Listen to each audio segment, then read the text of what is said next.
when we got here, these hostas had been eaten to nubs by, I assume, deer.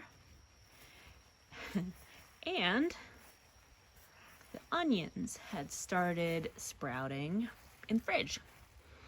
So what I'm gonna do is take these onions and plant them in with the hostas and see if that helps any.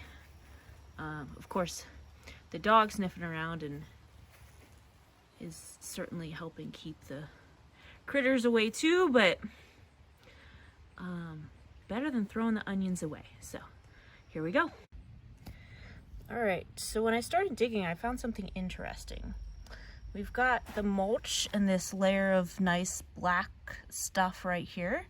And then we've got a layer of kind of cool ornamental rock. I don't know if you can see this. It's like, I don't know, multicolored granite stuff, probably.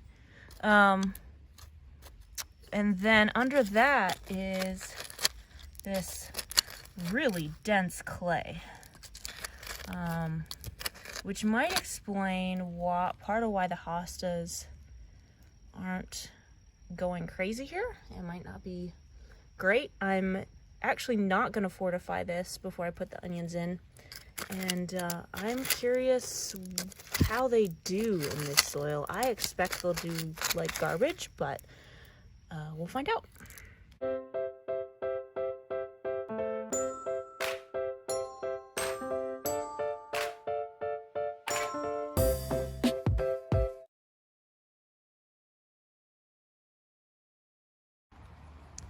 We've been doing battle with Japanese beetles, and I am a little worried that we're losing.